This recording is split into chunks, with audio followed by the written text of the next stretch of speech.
It is recording now. All right. Welcome back to episode 13 of the Dark Dungeon of Pop Culture, Jabbas Dungeon Podcast, with, as always, Tyler, Avery, Chad, and myself, Ozo of the Hour. Gentlemen, it is Thanksgiving. And I didn't get Happy stuff. Thanksgiving. It is. Happy Thanksgiving. Happy Thanksgiving. I want stuff now. Somebody stuff me. Well, we were just talking a little bit. Avery, you had recently watched Dune Part 2. What was your first watch of it? First watch of Dune 2, yes. I didn't go to the theaters for either of them, but I just like watching them at home now. But Dune 2 is really good. I really enjoyed it, and like I was telling them before the podcast was recording, I could see him doing a cool Star Wars movie, but the facts that Tyler dropped on me, now I don't know about that. You talk shit Enlighten about my us, favorite. Tyler. Enlighten us again. What Denis the weave?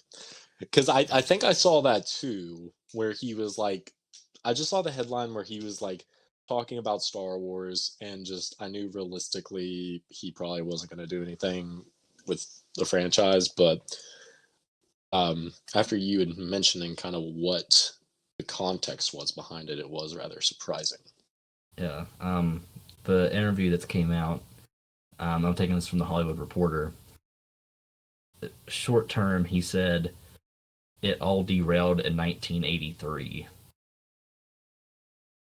So that's crazy. Dude's a straight up Return of the Jedi hater, which I do not support. Boycott Dune 2. Boycott anything this guy does. I don't care. This is his quote. This is his quote. I was the target audience. I was 10 years old. It went to my brain like a silver bullet. I became obsessed with Star Wars. I mean, Empire Strikes Back was the most anticipated movie of my life. The problem is that it all derailed in 1983 with Return of the Jedi. It turned out to be a comedy for kids. Was there a lot of comedy in it? Like, other than Han Solo's attitude, I'd say Han's a bit more jokey, and 3PO, like the whole, Ewok scene where he's a god. Yeah. How does the opening of Return of the Jedi just not make your dick stiff? Brother, I gotta beat it down whenever that movie comes on. Facts. Oh my gosh. Yeah, so I'm like, apparently Return of the Jedi is canceled now, so the only two good Star Wars movies are A New Hope and Empire Strikes Back. I thought you were going to use that opportunity to be like The Last Jedi and The Force Awakens. God. We also have to remember the Dune director, Denis Villeneuve. He is French, so... Oui. French. French. I just... If you like Dune, I like Dune, and I'm kind of like tiptoeing into the universe that they got going. I could have pictured him making a badass Star Wars movie. Like, if they really wanted to, and they're not going to do this, because Star Wars has this like hidden rule of, if you make a movie, you're not going to remake it. You're going to watch that movie until the end of time, from A New Hope to the newest ones, which I have no problem with that. I love every Star Wars movie. Maybe not the newest ones, but I think he could make a good Star Wars movie, and I think he could make a badass prequel that is based on Anakin and Obi-Wan. I think Paul Atreides reminds me so much of Anakin, which I know people are going to say Dune is before Star Wars. I don't know anything about that stuff.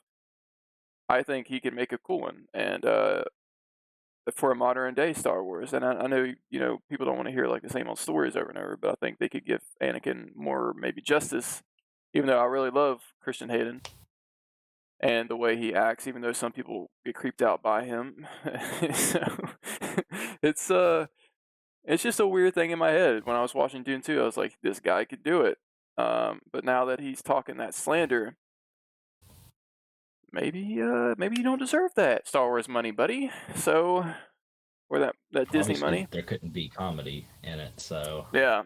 I don't. In Dune 2, honestly, I don't even think there was comedy. To be honest with you, I don't think there was anything that.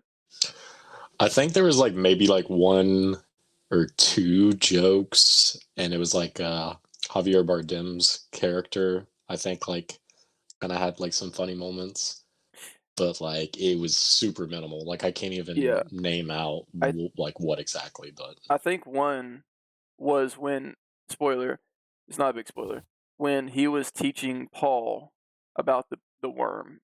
He was just like saying basically like a warning, but he didn't know if he was being serious or not, and he was just like, if you're not the chosen one, you're just.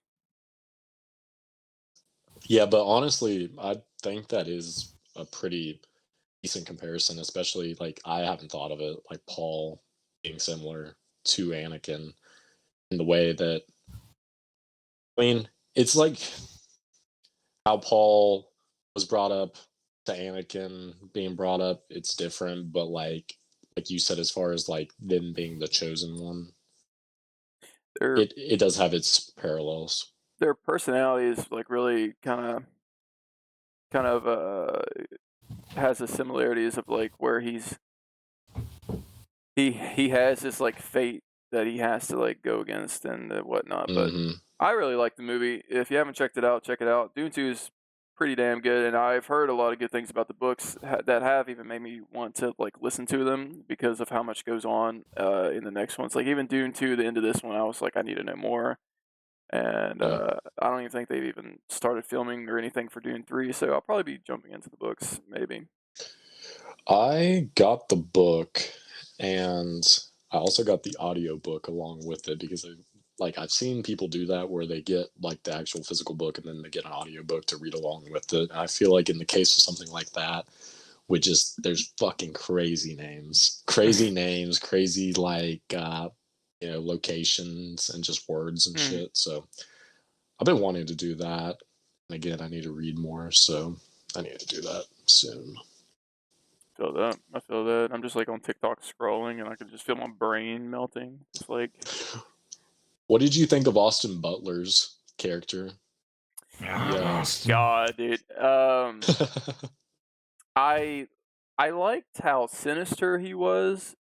His scenes that were on, like, spoilers again, but I don't know if you watch this, it's not like big spoilers, but like introducing his character where he was more sinister and like he liked pain and whatnot, and he's like a really good fighter, like one of the people in like the basically their Coliseum, and just I don't know, all around like he gave me Hellraiser vibes, and I would be fine with just a movie about him, to be honest, because he's such a weird character that's twisted that kind of intrigues you.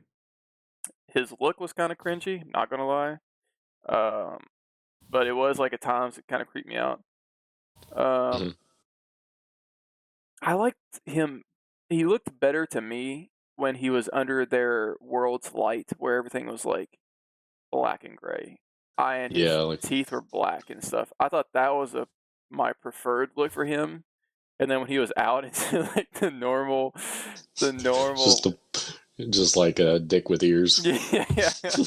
He looked so weird, and that's when I was like, it's kind of cringy now. But in the sunlight, it was really cool. The fight. Whenever him and Paul had their little duel, I thought that shit went hard. I wanted to see more of a interaction with them, with like how they're like cousin and stuff like that. I thought that was cool, and I wanted more from spoilers when he met his grandfather. I won't say too much spoilers, but I thought that was neat. Whole movie is really good. If you guys haven't watched it, I suggest it if you haven't watched Dune 1 and Dune 2. They're long, but honestly, Dune 2, or it felt there was so much content in it that it felt like it went smooth, and fast. Thanks, Brandon, for fucking up my train. I'm just kidding. Okay. They're fucking long movies, but I would love to like one day do like back to back for part 1 and part 2. I was talking about that. I feel like they're so intriguing and there's so much in it. Like it's a whole world to explore that I think could easily get all of our brains going. Like we had such a high when we were talking about that one guy's movies. What was his name? That does Nosferatu. Robert Eggers. Robert Eggers. Our brains were just like twisting, not the Northman, but our brains were twisting and turning, and and we were really enjoying that. So I feel like Dune would be one of those good ones. Yeah, whenever it was like the beginning of the Northman, and it was just like the boy and Ethan Hawke just like on all fours, just like growling and like rubbing shit all over themselves. I was just like, okay, I don't think I'm in the mindset to watch this right now. I need to take a step back and rethink what's going on in my life right now. I still gotta like sit down and try to watch it. Like as soon as you were basically like, do I gotta watch it? I was like, I'm not really feeling it, dog. Oh God. I told you guys. You know, I'm usually a Tyler denier, but he might be onto something with that one. There was, I don't know what you said. There was like, I don't think it was near the Northman. I thought it was so funny one day. You were like, you like this, Tyler? Or something like that. And I was so close to be like, I was going to send it to Brandon, like, but you can watch Paint Dry on that fucking one movie. Whatever it was called. Oh, Jesus, Skinamarink? Skinamarink, yeah. Yes. I will finish that one day, but... We should all do a live stream. Well, like a live like reaction where we all watch it at the same time. That would be funny. We could definitely do that. Like we'll be sitting there just like, and then I'll cry because you guys are gonna be like, this shit sucks. I feel like this movie's still going. Who the fuck did this? Oh my God! I see that movie when I was working. I saw it in like the movie out, and I was like, "Who the fuck's gonna buy that?" Oh, wait a minute! As people like you, 3 copies for me. Fuck. Nice God. little shelf warmer. Oh shit! Gotta use it for fucking to heat the house up, set it on fire. Still going on movies that we've been watching. I told you all a little bit. I've been fucking pushing through the Harry Potter movies like crazy. Never seen the Harry Potter movies before, but I started them last week. And for a minute, I was doing like double shots during a weekday, which is pretty wild for me. And those movies are long too. They're like 2 hours and up. So far, I got one left. I got Deathly Hallows Part 2. My favorite one, I think, so far is Prisoner of Azkaban. And I really liked Order of the Phoenix. I need to rewatch Goblet of Fire. That was the one with our boy Robert Pattinson. I was just like, I wasn't feeling how they were doing like the tournaments during it. And I was so tired because that was, again, one of the ones where we were watching it back to back. And that came on and I was just so bored. I was just sitting there and I was like, I'm going to sleep for a second. And I just like took a nap and I woke up and like Voldemort showed up and I was like, okay, let's go. I definitely did not give it a fair shake, but I really enjoyed them. Like, I can't believe it's been this long and I hadn't seen them. And I'm really fucking with them. I also recently got Hogwarts Legacy because it was on sale, like $20, and it's pretty fun. Yeah, that's a game I need to finish or rebuy on the Xbox or something. My PC can't run it, I don't think, unless I just like tried it way too soon when it first came out. Man, the Harry Potter movie, I haven't watched them. Like, I think I watched the first one like maybe last year sometime. Again, I really liked them. I just never became one of those people that liked them as much as like when you dive into like a movies or comics that you like. It's like Star Wars. Like I can really dive into it and enjoy every bit of it. But Harry Potter, like I grew up watching him, and I just it never really stuck with me. It never like Harry Potter, let's fucking go, type guy. I'm gonna get my wand type shit. I don't know. I can't believe they're redoing them as like a TV show or whatever. They're supposed to be like retelling the story. Yeah. Oh, really?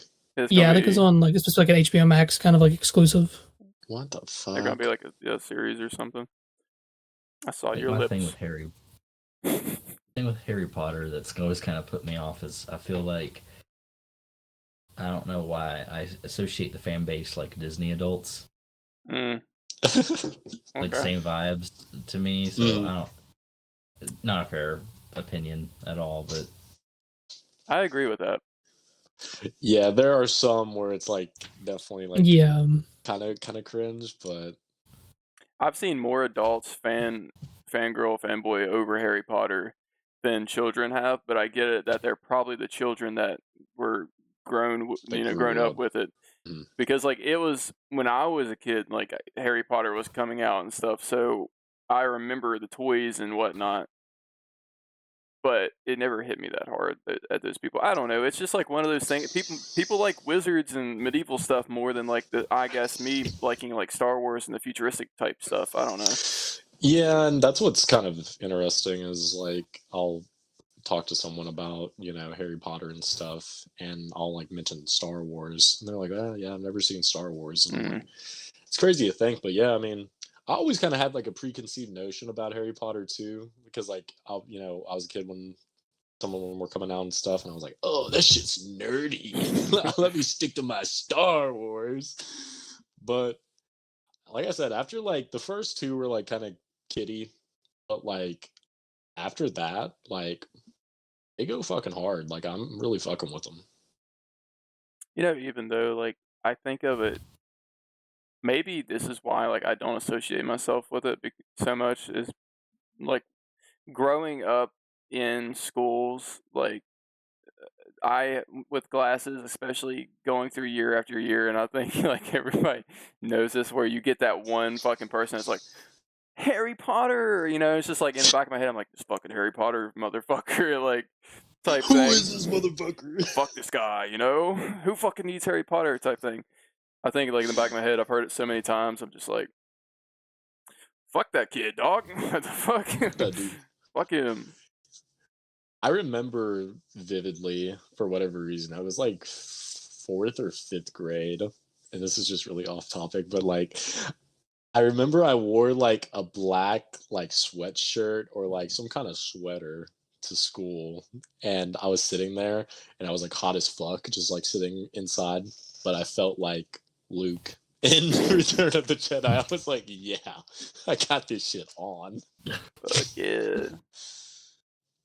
Where's my sister for me to kiss? Where's my gloves? Dad, Tyler, have y'all watched anything else aside from the movie at hand this week? Chad, if you want to go first, I'll pull up my letterbox. My girlfriend made me watch the movie Juno. Oh god, it was okay. I mean, I like it. She enjoyed it. Dropping hints. Mm-hmm. Yeah, I saw where you had rated it, and I was like, nice. And then I watched National it like Treasure, right? Yeah, I rewatched it at my girlfriend's house because there's one TV, and I was like, I'll just sit here and watch it. I didn't watch it like all the way through, but I watched like 90% of it, and I was like, I've watched it before, so. Mm-hmm. But they're good movies. I wouldn't mind to go back and like actually like rewatch because there are like 2 or 3 of them. So. There's like at least 2 that I know of. I know there's 2. There might be a 3rd, but I can't remember. So. Other than that, not really. Nothing else really interesting. Tyler with the fucking 1.5 star for Batman and Robin. What the fuck? I didn't realize I've watched so much stuff since the last time we recorded. I haven't been on Letterboxd, and I just saw that, and I was like, God damn. I rewatched The Batman, and that shit. Watched Black Friday.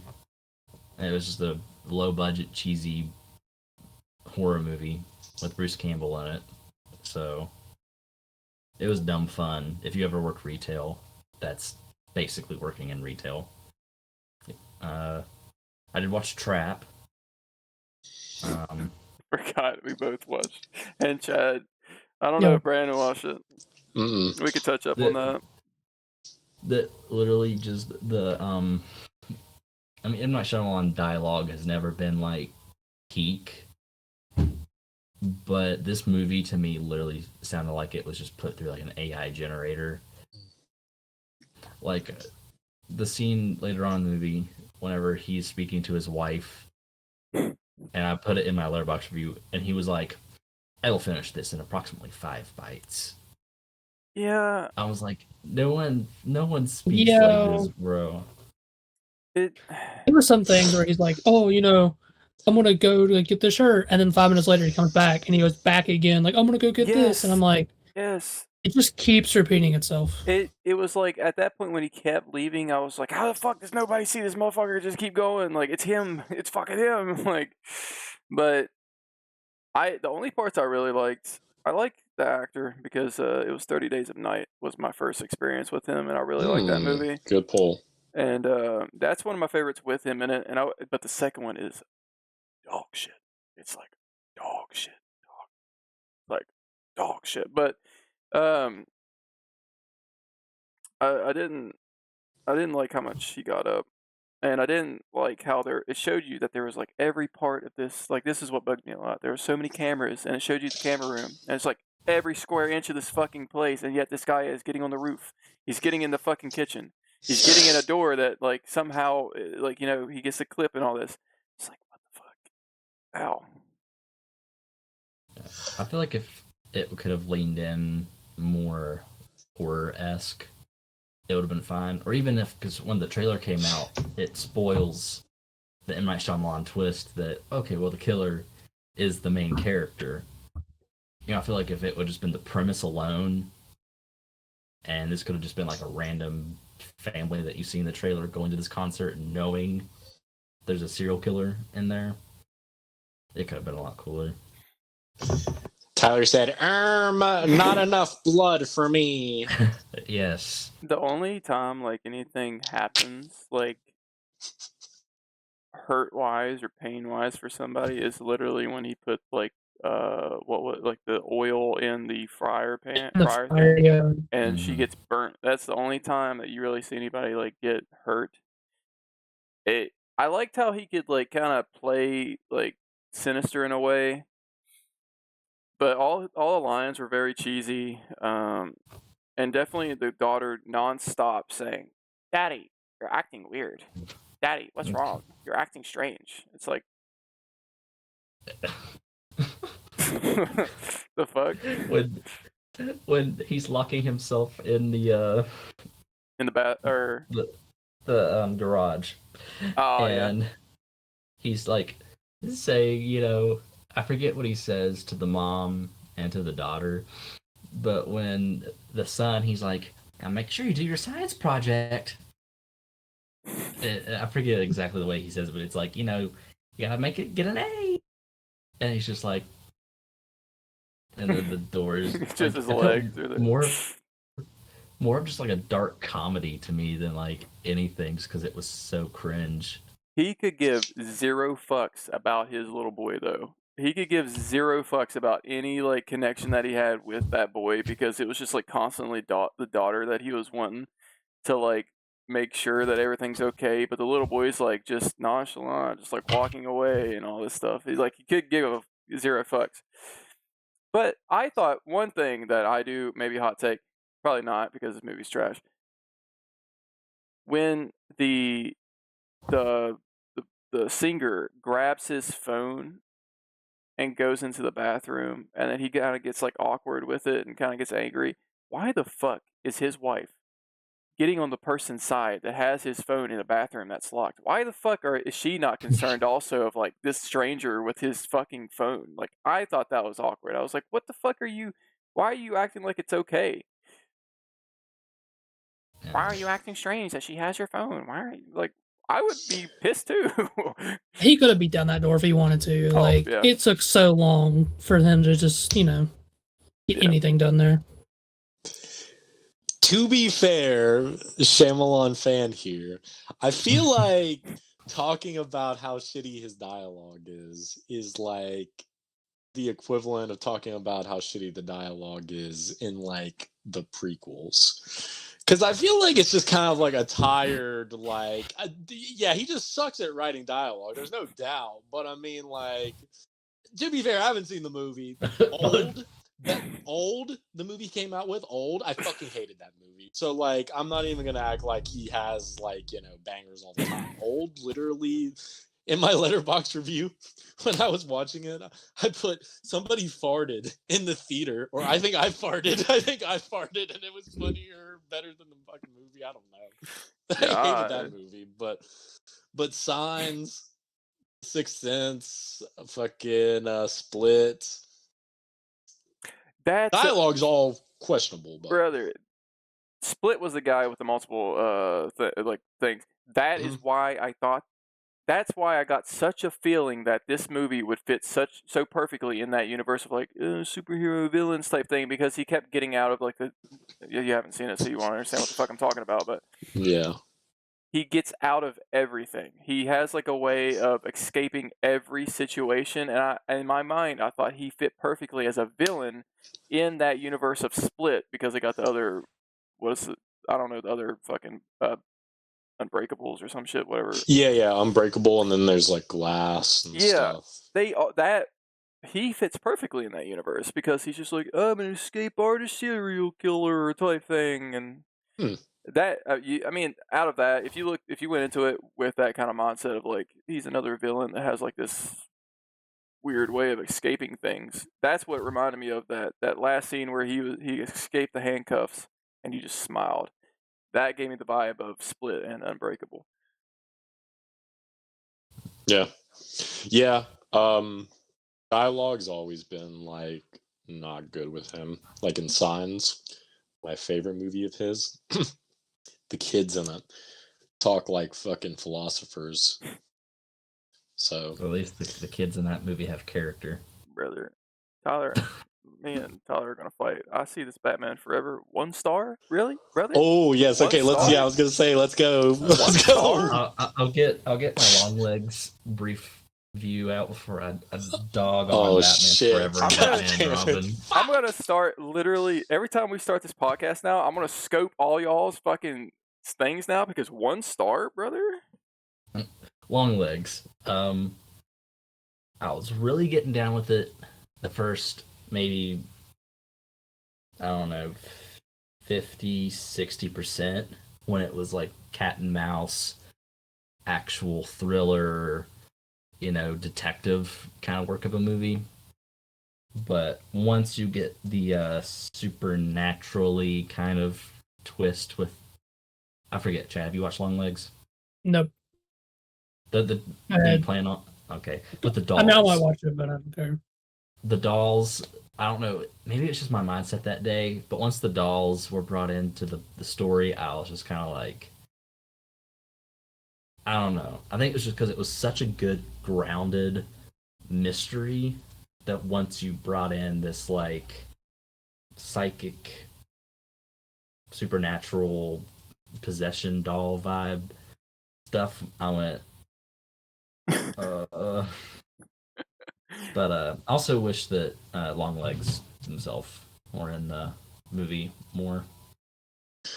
And honestly, I feel like that's valid criticism. Honestly, the more that I rewatch it, the doll stuff is kind of, and like when I've showed it to newer people, that's usually what kind of loses them.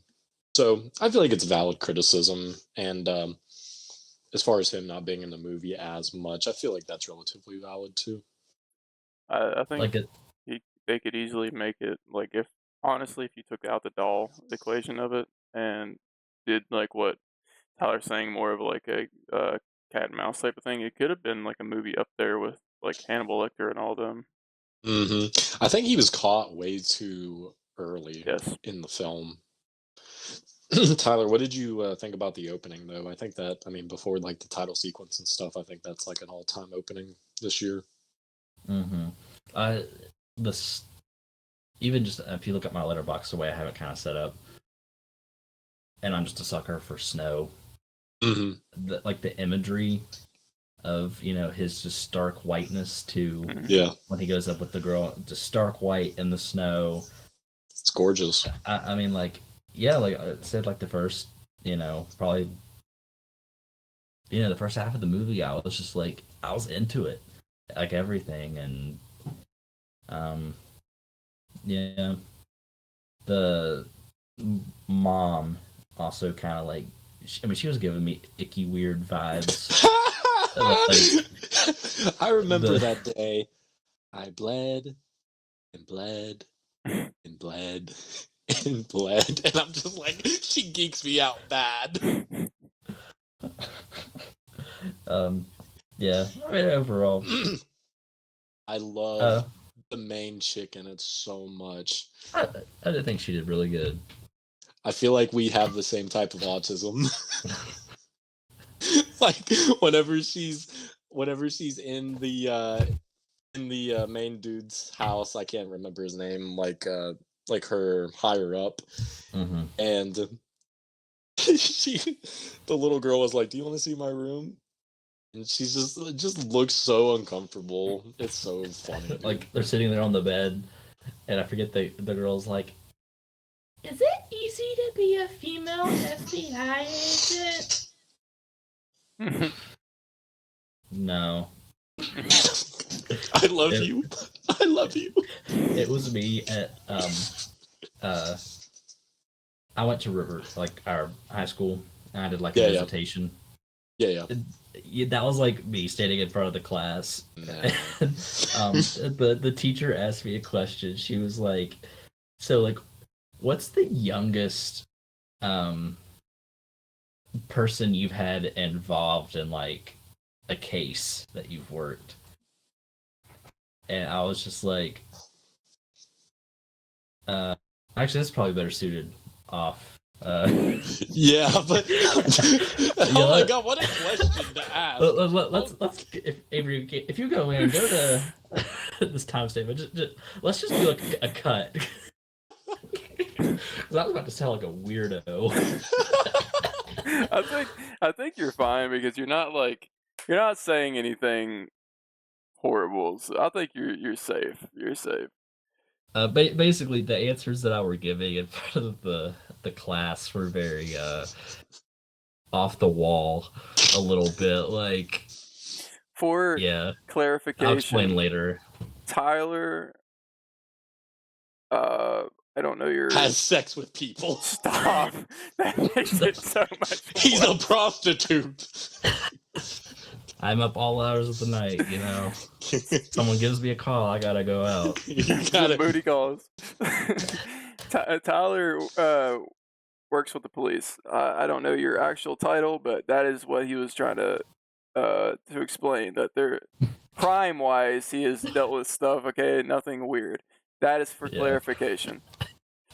Don't cancel me yet. Yeah, there's nothing bad happening. There's just he works in the crime world of the reality that we live in. So, bro's basically Batman. Yeah, I'm basically Batman. I told my girlfriend when I got home, just kind of about it. She was like, "You definitely sound like you have no heart." Probably to strangers when you just talk about stuff, and I'm like, I mean, that's nature of the game. Hey, Andy's a better Batman than George Clooney. Oh. Okay, so hear me out. I agree. George Clooney, in the context of the universe that they're in, when he is in suit, I was not hating. However, Val Kilmer, I was not into at all in either Batman or Bruce Wayne persona. I was just like, are these movies set in the same universe as 89? Hey, bro, same Alfred. Yeah, they're same Alfred. Initially, what it was supposed to be, I think they changed it canon-wise nowadays, and back then probably. It was supposed to be a continuation of the 89 Batman. Clooney and Val. Because I know there's a reference to Catwoman, I think, in Val Kilmer's, and Batman Forever. I think they reference Catwoman. So, and of course it's the same Alfred. Which at that point I really wasn't chalking it up to like multiverse kind of thing. It was just more like it's the same Alfred. Mm-hmm. It's like the same M is in the later Pierce Bronson, James Bond, Daniel Craig. Mm-hmm. So I like wasn't thinking too hard on it, but I'm like, you take the first two Batman movies being such like, Tim Burton, dark, gothic, like still a little campy because of the tone of Tim Burton, but in the like just dark realm. Mm-hmm. And then these two were just like straight 60s. Yeah. Especially Batman Forever. Like I turned that on and I knew it was bad. But I'm watching that opening sequence and I'm like, this literally feels like I'm watching a cartoon but put through a live action filter. When I was younger, I absolutely loved that opening scene with like the bank type thing. I don't know why. It was so colorful and so like it jumps out at you and it really grabs your attention. That's what I liked about it. And I like Two-Face didn't really feel like Two-Face. It felt like more like he had like bubble gum plastered on one side of his face.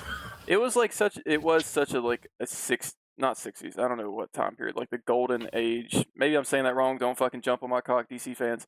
I love DC as much as you do. But I don't know the era that I'm trying to go for, but it's super like not like dark, but like very goofy in a way. So I don't know. And did you all see that thing where during like I guess Batman Forever, fucking Tommy Lee Jones, Two-Face, absolutely fucking hated Jim Carrey. he fucking loved. Like Jim Carrey is like gone on record in like interviews talking about how just Tommy Lee Jones, like after they would say cut, he would look at Jim Carrey and be like, "You are like one of the worst actors alive," or something like that. Like they had like Tommy Lee Jones had some crazy beef. I mean, I could see it, old asshole, but like also, I mean, Jim Carrey as performance. I mean, it's Jim Carrey. I mean, I think he was just kind of out of his realm, being in a. It felt like another one of his characters from that era of time that he would like play because it's just he's goofy and it's just Jim Carrey. It's the poo poo caca Adam Sandler. It's kind of like comedy. That, yeah. He's doing his own thing, and it's just I don't know if there was any involvement of them like reading a comic or whatever. Like I felt like maybe the version of the Riddler where he was like kind of like that depressed type like person that wasn't he working for Wayne or something like that. Mm-hmm. I feel like that was more in like the line of maybe making him go crazy and stuff. Like see, the original thing with the '89 Batman was supposed to be the man that played Billy D. Williams. Billy D. Williams. He was supposed to be the original Two-Face. One of the Wayans brothers was supposed to be Robin for the '89 Batman. Fuck yeah. And some others, but they're continuing that in the comics. I don't think it's necessarily the Wayans brothers, but they definitely make Billy D. Williams the Two-Face in the comics. So if you want to continue the '89, go read the newest comics that they got, even Echoes. And I can't say that enough. They could have just fucking done the movies that they're putting into comics. Make them.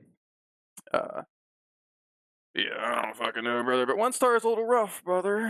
1 star is a little rough. Yeah. Now, Batman and Robin gets a little bit better because I knew what to expect. But at that point, I was just like fully ingrained in the camp, But still, I was like, I don't know. Oh, I don't think I could watch that because Uma Thurman, Poison Ivy, Bane. Yeah. Bane's just a big Dumbo. Oh shoot. Who the love interest in Batman Forever? Nicole Kidman. What? Yes, she was so horny the entire movie. Yes, she's just like right from the get go. She's like, he's wearing latex, big suit. Like she was down bad opening sequence. Bro, Val Kilmer's a stud. I mean, more so than George Clooney. I mean, George Clooney, I feel like, I don't know, I can't really like give like too good of opinions because I hadn't watched either of them, but like I'm like seen a lot of people talk about them. But just from everything I've seen, George Clooney just does not look good as Bruce Wayne or Batman. No, definitely without the suit on. How do you feel about Robin? I know one of the opening lines is like in Batman and Robin, it's like, when am I gonna get a car? Chicks dig the car. And it's just like, what the fuck is going on? I would have taken a whole movie with Alicia what's her name? Silverstone? Yeah. I would take a whole movie of her of Batgirl and teaming up with Batman than the Robin. Than 30-year-old Robin. Yeah. Yeah. It's a bit of a wacky movies. You know, I totally agree with like your ratings anyway. I'm just giving you shit because they are very bad in their own way, but they're just Batman movies to watch just for fun. I don't know. Everybody bully him because, I mean, Batman and Robin higher than Batman Forever. That's pretty unprecedented. When I saw that, I was rather surprised. But go off. I'm just dropping truth. Maybe. It's possible. Yeah. I just don't like how they made Bane dumb. Mm-hmm. It's just, I'm a big, strong, beefy dude. Yeah, that was a dumb move on their part when he's supposed to be I think he's Mexican, I'm pretty sure. Yeah. And he's just like a very like cartel type dude. Dude's a menace. I mean, fucking breaking Batman's back in the comics and whatnot. So he's more than just a dumb loaf of meat. Bro. My dumb loaf of meat.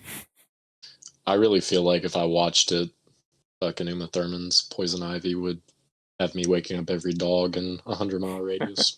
Fucking love Uma Thurman. God.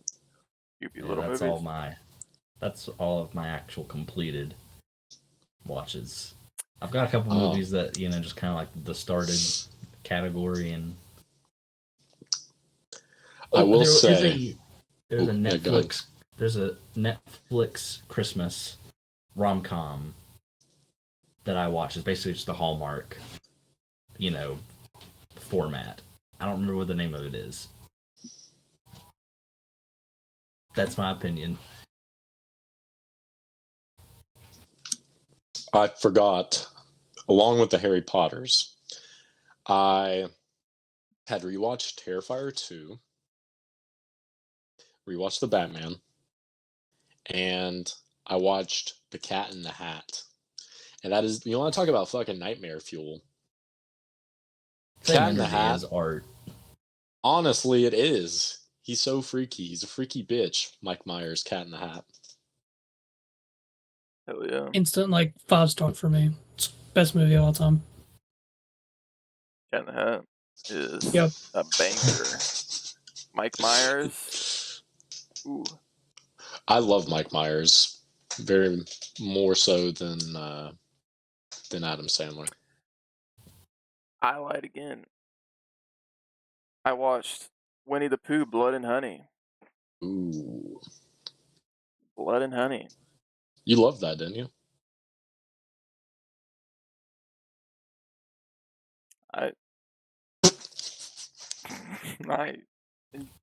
Yeah. Yeah. I think they just announced a Popeye movie in the same universe. The Popeye low-key be looking good. I didn't watch it, but it didn't look terrible from the pictures. And Smile 2. I keep lying. I'm sorry. That's all right, bro. I withhold. I'm just, I haven't watched anything, is what I've been saying. It's just like, I think everything I've watched is just not worth remembering, to be honest with you, other than Dune 2. Smile 2. Actually, I will say, and I don't remember if you were saying something, Brandon, so I'm sorry if I interrupted you. He just fucking laughed. Fucking, Smile 2, if you have watched Smile 1, has anybody? Yeah. Fuck you, Chad. You don't watch anything but anime. I don't watch movies. Jesus Christ. Hey, I've been getting better. I've actually been watching movies. Smile 2 is definitely better than Smile 1. I like Smile 1, honestly. It wasn't bad. Smile 2, I think, has upped the game a bit on that, and kind of it really does. dive deep in the story, and I really like how much it kind of explains more of the monster and whatnot. I think it's definitely worth a watch. I would give it fucking probably like I did on Letterboxd 3.5 smiles out of 5. So watch it if you've watched Smile 1 and enjoyed it, because it's definitely a little bit scarier and freakier and more mind bending. And I honestly am excited for Smile 3 with how this movie ended. Because I just want to know more about the monster and how they're gonna to do that third one. That's good. But Winnie the Pooh, Blood and Honey, is movie of the year. I think everybody should go watch that. And you know, fuck Disney. The Winnie the Pooh, Blood and Honey has figured it out. They are amazing. So no, I take all that back. It's the worst movie I've watched, I think, ever. And however, I don't know what dick they sucked to get the Pooh verse or whatever the fuck it is. Yes. But it is horrible. People like us that will sit down and watch bad movies are the reason why it's running a whole universe. It's true. It's like, yes, I want more shit. Please show. It left such a bad taste in my mouth because spoilers. I won't talk about it for long. It was just like, I know whatever it was, like the Disney, it's fallen off from Disney, so I guess the whatever copyright or whatever it's called. It's public domain. Yeah. It just didn't look good. The makeup, I know it's like a low budget movie, was just terrible. The way that they expressed, like, these are like, I don't abominations or whatever the fuck they were, and like Christopher Robin like talked to him, and then he left to go to college, and they got left alone, so they had no more food, so they ate Eeyore, and I was just like, what the fuck is this movie? Like, they got hands, don't they? Hunt or something. Like, what the fuck? They just eat their friend. Like, it's just bad. It's bad. The whole excuse was they ate their friend, they turned crazy, and they didn't talk anymore. Have you seen anything for the second movie? No, I saw like the artwork for it, and it looked like the makeup was better. The makeup is a lot better. I don't know much about it other than that, because I was just too afraid to like waste more time on it. I was just like, you know, I don't want to start this and then just be like, what the fuck am I doing with my life? But maybe I'll sit down and give it a good 30 minutes or something, because I'm kind of intrigued of like some characters that are in it, but not characters in that. Well, yeah, I guess characters in that, but the Poohverse as well. There's like on the artwork, there's different ones. I don't know. I'm gonna be all in on that Bambi horror movie when it drops. That's gonna be some low-hanging fruit that I'm just gonna gobble up. Well, I got some low-bearing fruit for you. Just to say. His balls. Yeah. I wasn't picking up on that. The sack. And, of course, a film that we are covering for today's episode, 2023, Eli Roth's Thanksgiving, which still holds up relatively well. Tyler, I think your review really hit the nail on the head for me, so much so I didn't even fucking review it. I'm just like, go peep my boy's review, because, I mean, that's basically how I felt about it. Yeah. I mean, like, definitely I feel like watching it in the theater for us helped. It definitely did. It was like kind of like a little fever pitch. There's like a lot of people there. It was exciting. You go to a theater, a slasher movie that actually has like interesting kills with a cool costume. You know, like watching it this time, I was able to pick apart things that I didn't enjoy as much, or even watching it with Michaela, because I had her watch it with me. Things that she was mentioning, and I'm like, yeah, that doesn't like what land. Such as the the killer being able to switch out between costumes, especially like in the school. Yes, that was too quick of a. I'm like, does bro have the bag in his cruiser or something? Like, is he wearing those coveralls underneath? And I was just like, yeah, I really don't know where this is coming from. And also, I guess just the Eli Rothisms stand out more on the rewatch. Yes. You want to talk about some cringy dialogue? I mean, It's a slasher movie, but like the dialogue there in the opening sequence when everyone's trying to get into Right Mart, and you just got a bunch of thick Boston accents, just like that stuff. I was like cool with being cringy and dumb, but if they don't have the accents going on, it just kind of was like, eh. Yeah, that opening still holds up really good. I mean, it's just so ridiculous and like is like a good spin on Black Friday craze, which really isn't so much a thing anymore. But when we were younger, I mean, it definitely was kind of pretty crazy. Maybe not to this extent, but I mean, the guy, one of the security dudes, he gets trampled, and then when one of the patrons was crawling in through the glass, he got his throat slashed, and he grabs the waffle maker, and he's like bleeding out on like a wooden pallet, and she walks up and like takes it from him, and he's just bleeding out. It's just so fucking ridiculous. And whenever it has the little cutaway to like the security footage, and it's got like the music playing, and then lots of funny parts.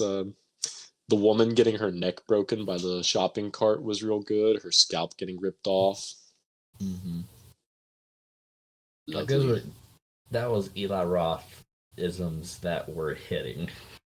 Most certainly. Because he definitely knows how to do gore that is either stupidly funny or stupidly horrendous. Mm-hmm. So when he gets to do that kind of stuff in here, I'm like, and also just the callbacks to like other horror movies. Like the opening shot itself is very just Halloween 78 with him like approaching the front door, like first person view. And another Halloween 78 reference you can kind of get is whenever I think the girl, no, they're actually in the diner, and then the girl looks out the window and she sees a guy in a John Carver mask, and then she looks again and he moves away. But yeah, I think that's a really good opening, especially for like a modern day slasher. I mean, you're kind of like, one, you're giving motives to all the characters 1 year later, and two, again, like you said, Tyler, it just like it immediately kind of pushes you in the direction that Eli Roth is going to take you. Like, because I mean, this is definitely probably Eli Roth's biggest movie, would think, like grossing wise, and it done really well. And so then we get 1 year later, and it kind of like shows the aftermath, where it's a lot of patrons in the town are picketing for Right Mart opening again for this coming Black Friday, and more shenanigans ensue. The one chick's boyfriend got his fucking arm like stepped on and got like his arm broken, and that was really nasty. And they just, I love just the convenience of the plot being like, yeah, I got my arm broken, so I just like completely went off the face of the earth, and no one's gonna talk to me anymore. Because that's reasonable reaction, right? Yeah, reasonable. Yep. What I think was what they done that was relatively interesting. I feel like in a lot of modern day horror movies and slashers, it can be either hit or miss. John Carver kind of using like social media to like get back at the kids and like everything that's happening, like where he's like live streaming and like tagging them in posts and stuff. I feel like that actually works relatively well because it's kept like kind of like at an arm's reach, like it isn't too ridiculous until it's like near the end and you know they're just throwing stuff at the wall, you know. My first thought to looking back at it is, especially with work experience, is going to be IP address tracking or trying to go more in depth, because I would think if I'm getting tagged in basically death threats online from an account, I want to go straight to the police and say, hey, the John Carver is tagging me in a picture of a dead person's head. They would say, maybe we should look into this. Maybe we should. A decapitated head. Yeah.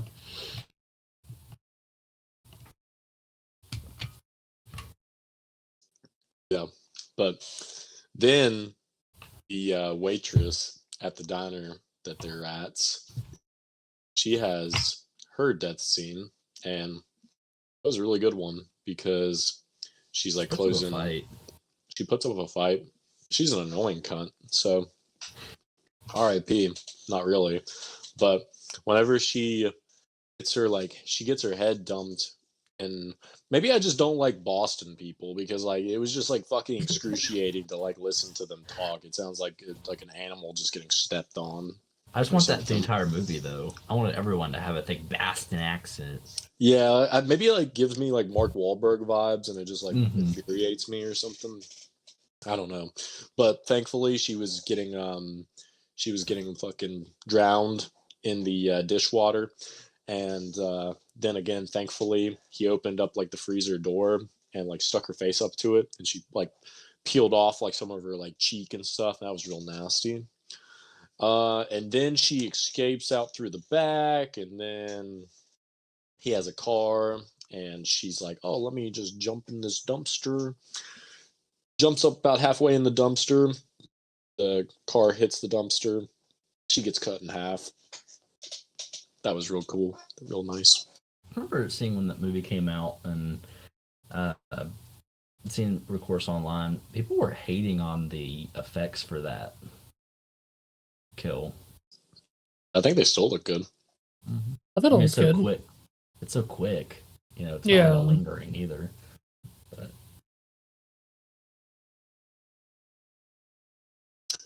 Oh, and then he took her body and strung her up on the sign of the store. That was really funny.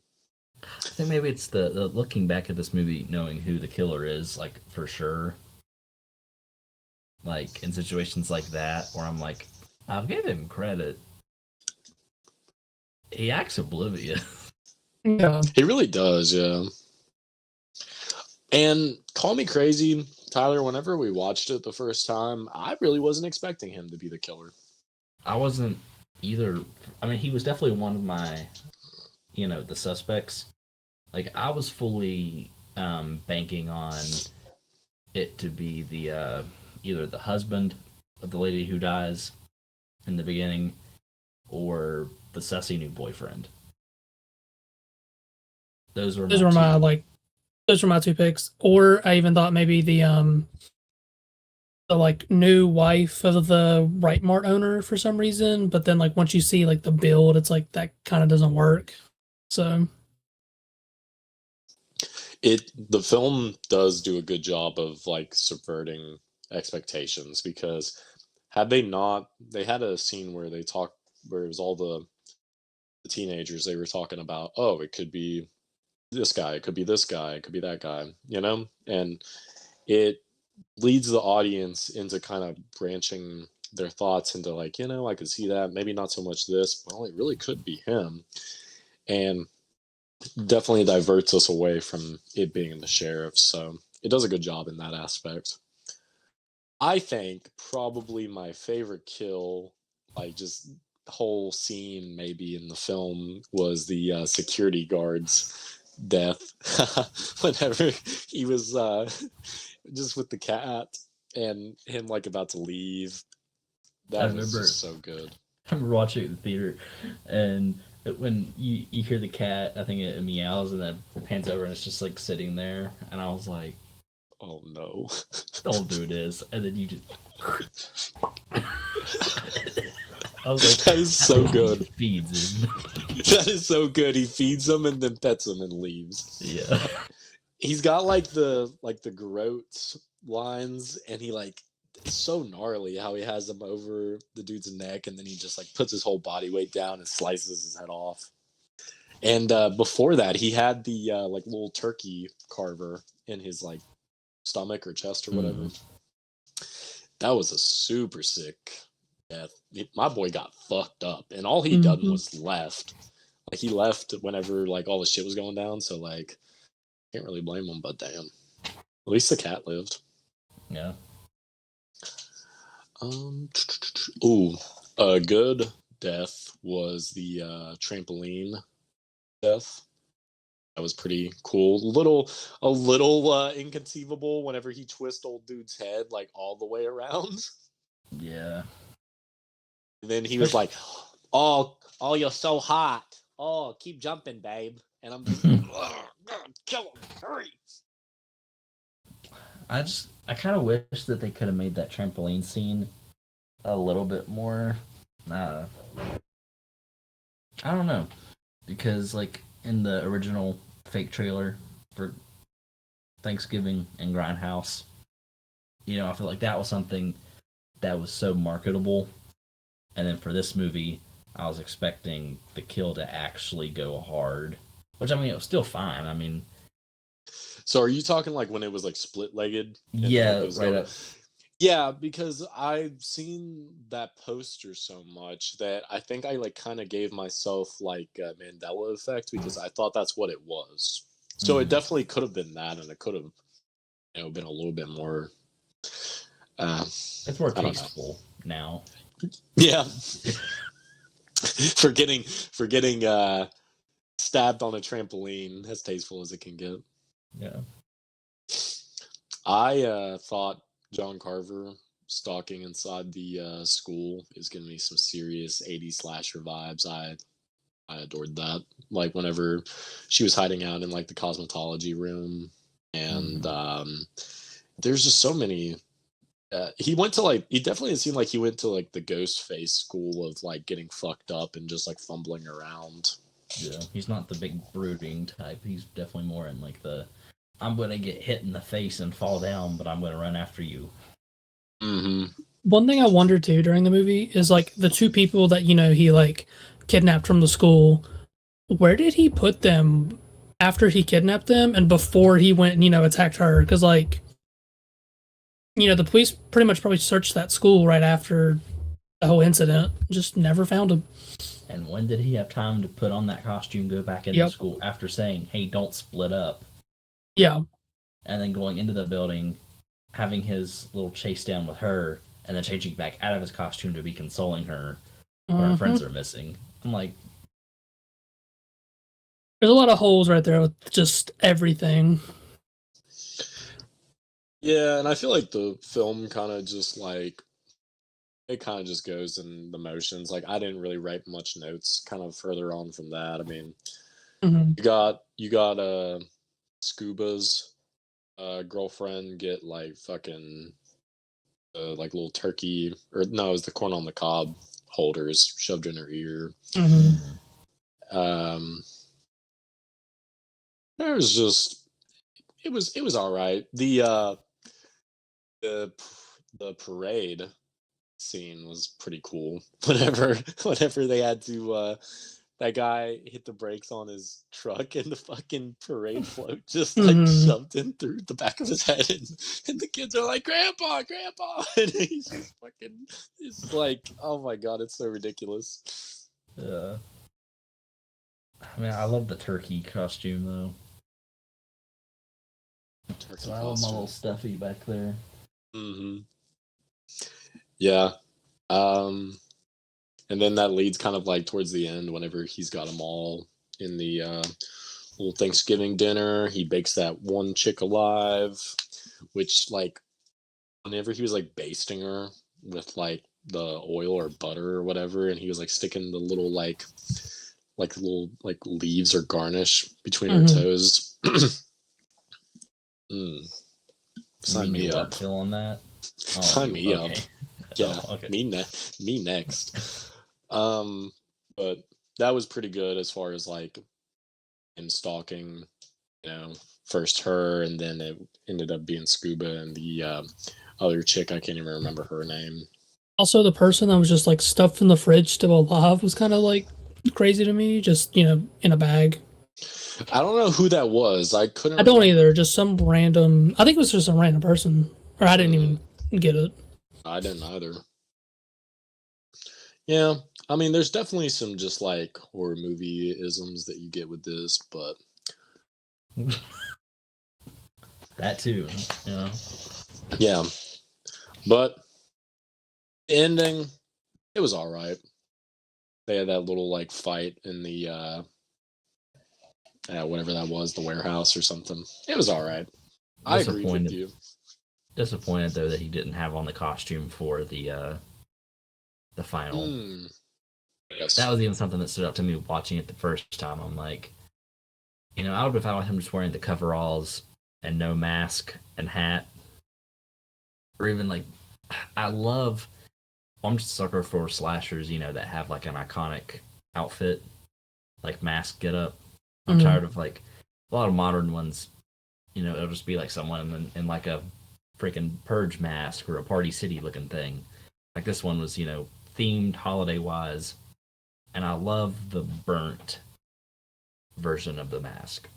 If we could have got like something at the end where it's like a battle damaged, maybe with like blood like caked on it, or if it was broken. Yeah, like there was some of his face actually peeking through. Yeah, that would have been super cool. I'm sure if this was like made in the 80s, that's what it would have probably looked like.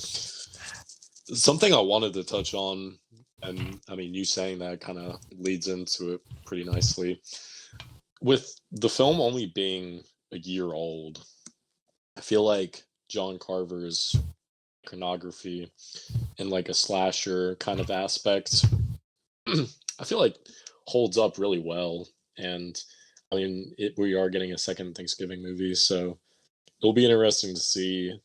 And just design wise, it took me a minute just because like the coveralls, I was just like, okay, but I mean, just after it kind of sat with me, I really like the design overall and the mask, and like you said, the burnt mask. It'd be cool if we could get like maybe in the second one you can get more like iterations, like especially if it just stays with it being the sheriff, or he gets like a lackey or something. You get multiple.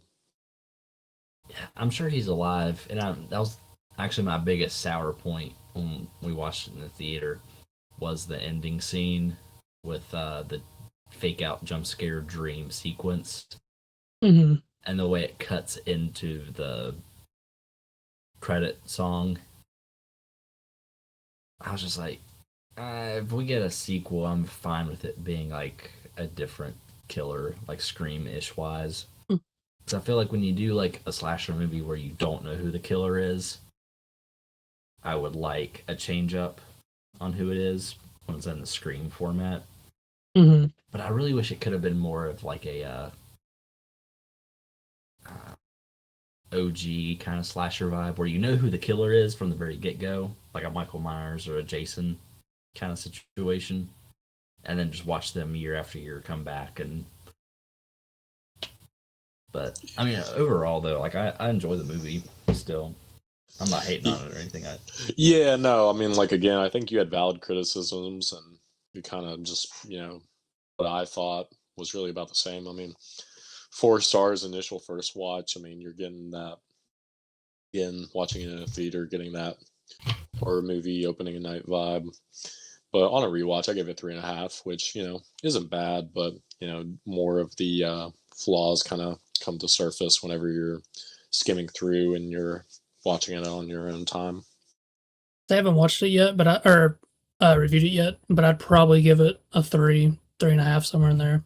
I think it's a good watch. I could watch it again, if I had to, but it's something that's just, It'll probably be like a yearly Thanksgiving season Yeah. for me until we get like, say, if Thanksgiving 2 is just like, crazy bonkers and does everything this movie did but better. So just to have like a seasonal, slasher movie to throw on. It's much better than I watched one last year. That was like a Hulu original Thanksgiving horror movie, and it was god awful. I'll probably can dig through and try to find it, but dig through the garbage. That was one of those movies that had like that like grainy green filter over top of it the entire time. It was icky. Nice. Well, is there anything in the way of news? The only thing, I don't know if y'all seen it or not, Nosferatu's getting a popcorn bucket. I saw that. I don't know if y'all heard about that. It's supposed to be like a sarcophagus, which is kind of cool. Not very high on the tier list of popcorn buckets, but it can be a cum bucket. It's there. Cum coffin. If you could put your butter in it. Butter it up. Thy butter, thy lust for thy cum bucket butter. Without like the taste of thine butter bucket. Thy nutter bucket. It looks pretty cool. Like the video of it, where it's like a hand kind of picking out popcorn from it. Mine would be super sticky, but it's like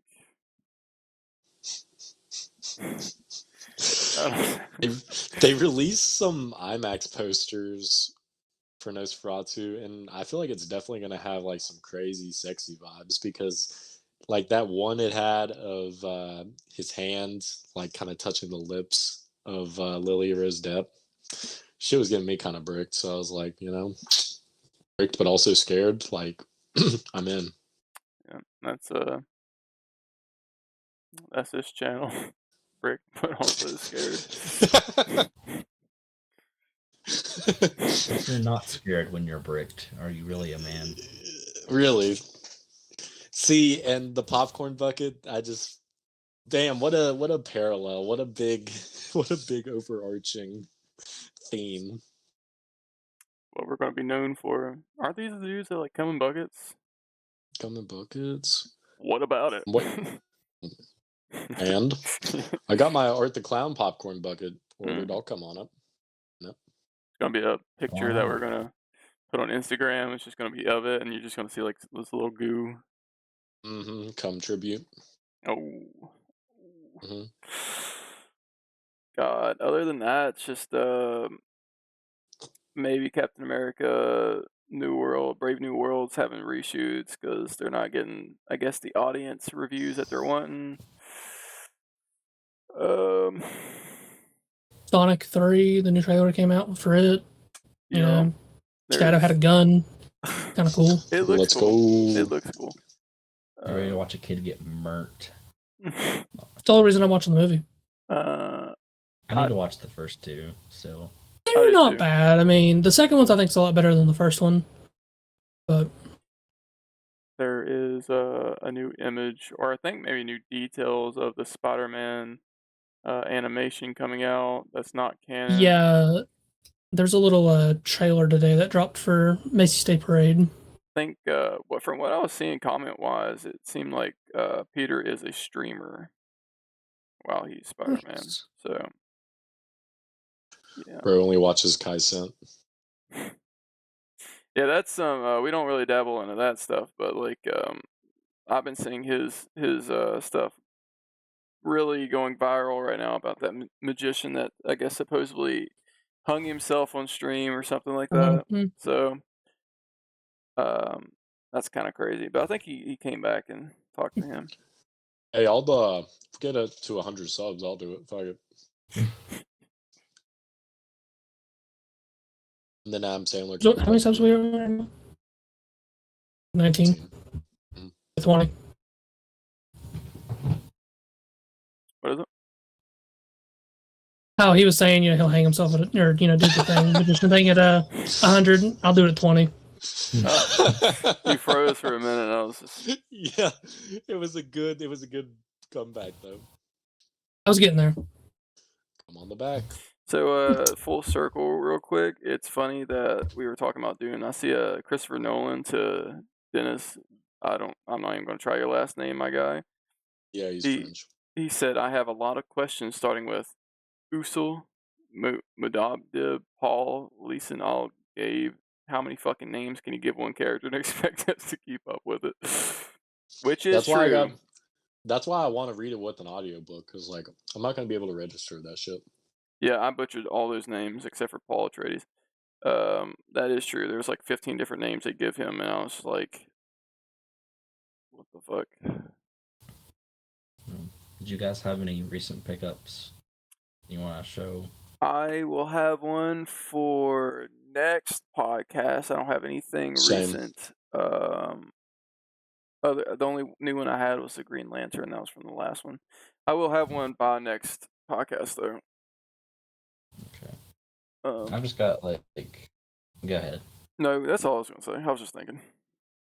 I don't remember if I had it last time we recorded for Spider-Man, but Joker graphic novel. Oh. On the Black Label. Then I was showing Avery before we started, but the new Black Series 3-pack with the new Maul, Obi-Wan. I'll be getting my use out of Maul. He's buttery smooth. Is it just me, or is his Qui-Gon's face look super fucking fat? Kind of, yes. And I'm pretty sure on this is the third Qui-Gon they've put out. I think they even did more updates to give him more of like a old manish, not old man, but more aged look.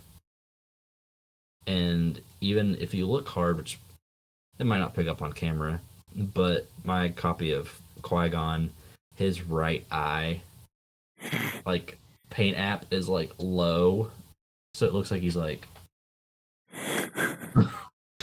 melting away.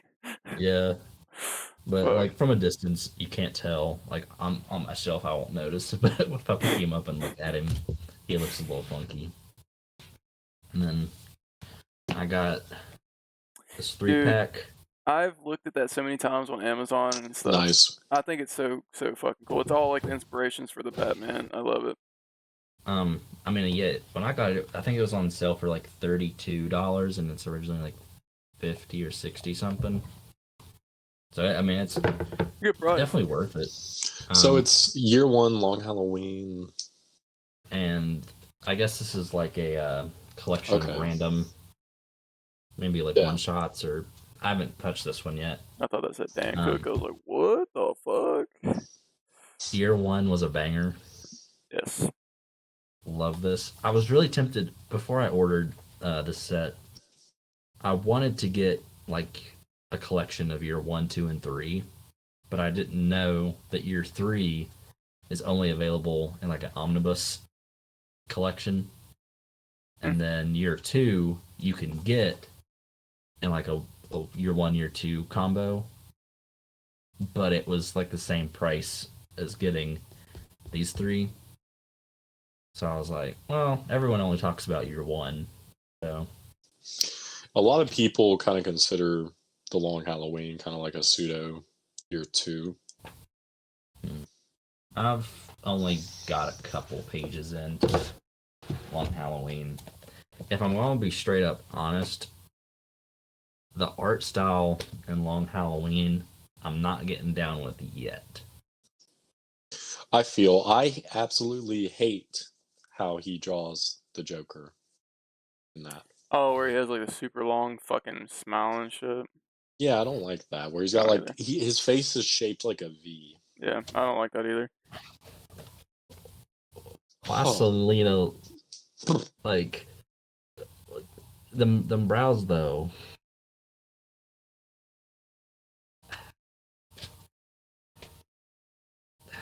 don't know. I'm just not digging the art in here. Which, I mean, year one is a lot more simplistic, but I feel like it's still so, like, I don't know, it's just perfect in year one. I'm telling you, bro, you really need to deep dive into Scott Snyder's shit.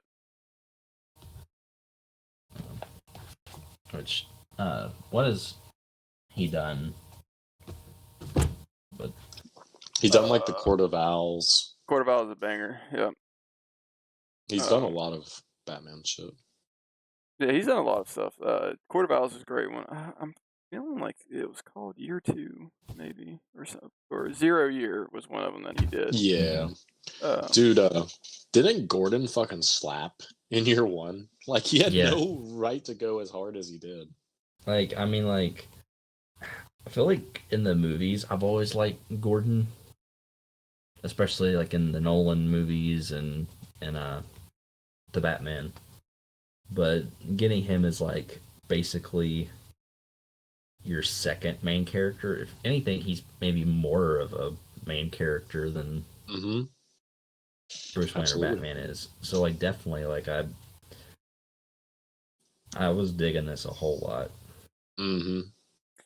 I would love for Matt Reeves to do a GCPD series based on Gordon. Oh, that'd be awesome. And just like his experiences with like these wacky villains, maybe like chasing down this. It would be okay. Matt Reeves, listen to me right now. Lock in, brother. A fucking GCPD, Gordon and Bullock duo fucking TV show that they're trying to hunt down this like murderous villain that turns out to be the Joker, and it's like all circus kind of themed. That leads into a Joker series. That leads into whatever Batman you're gonna do. 5 stars. Fucking give me fucking breadcrumbs, brother, to the Joker, and then jump into a Joker series that's fucking diabolical. And also, you know, I had this thought, and I'm pretty sure this has already been out there. I feel like I get why people don't get down with the Joker look from the Batman. He looks all fucking weird and stuff and deformed. But what if, maybe this has always been stated already, and I'm just a slow person. What if this is the Joker that climbed out of the vat of acid? Like, that's him right there, like, healing. What if this actually isn't the Joker and his name's Arthur Fleck? Please. And they do like a whole, like, switcheroo on us? Please. Actually, guys, you know, this is the last podcast we're doing. Just a big switch up, you know? Big change. Never see it coming. Todd Phillips took writing from fucking Chad. No. Todd Phillips cut. God. I don't hear anybody talking about that movie.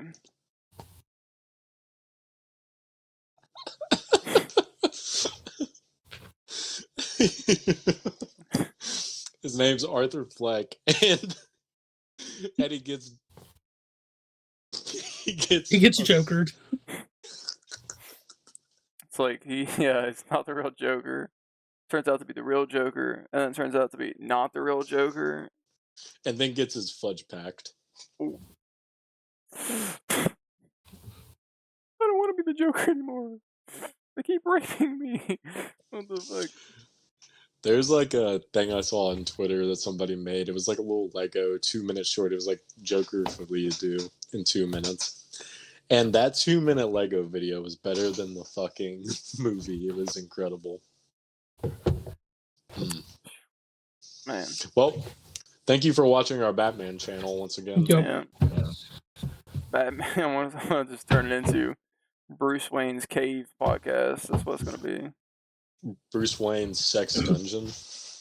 Yeah, I didn't send this message on Discord, but I was thinking of like a logo to do, and I was like, how cool would it be if we had like some like not cartoon type looking thing, but like a Raincore logo. I don't know. It's like, what if we had like the mascot of it, like a Raincore? Chad's doing the Chad. Tyler, Jesus Christ. I'm struggling.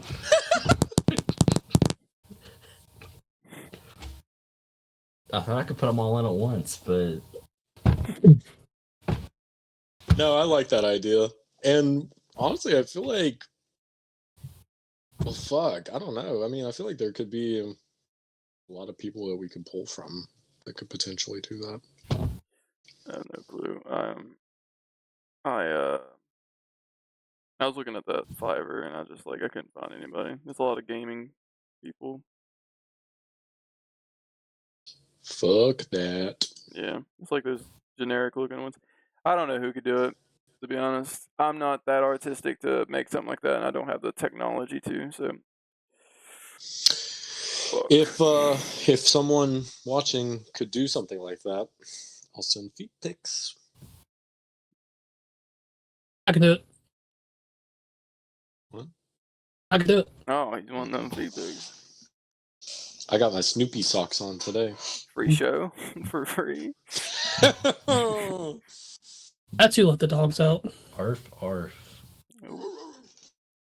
That's gonna be a Patreon thing, you know. You just gotta, if you want to see Cam.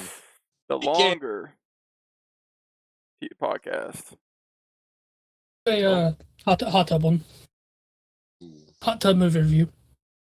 Oh, that would be a sick one. Why would that actually go hard? Hot tub time Hot tub movie machine review for and hot tub time machine. Yeah. Yeah, that would go hard. That would go hard. Dude, imagine how absolutely wrinkly our sacks would be. Like, our sacks would look like some aged, like, raisins. Bro, I'm just My gonna. parents still had theirs. I'll just be in the hot tub with my hoodie on. I'm just like sweating. Oh yeah, with the hoodie on, you gotta keep it consistent. I'm just gonna be like just dead in the fucking hot tub. By Amazing. All right, boys. Well, is there anything else we need to hit on? I think that's it. I think that's it. I think that's it. Make sure you fucking subscribe. We will your family if you don't subscribe. We need subs. I need to feed my children. Yeah, he needs to feed his children. He didn't even fucking feed his cats this podcast. What the fuck? Ooh. He needs subs, dude. Yeah. I They're into the feed house them. again. The cat cave. No, they've actually been pretty quiet. So I put down some dry food before we got on. I think their schedule's messed up after I took my nap. Well, make sure you subscribe. Catch us back in the next episode.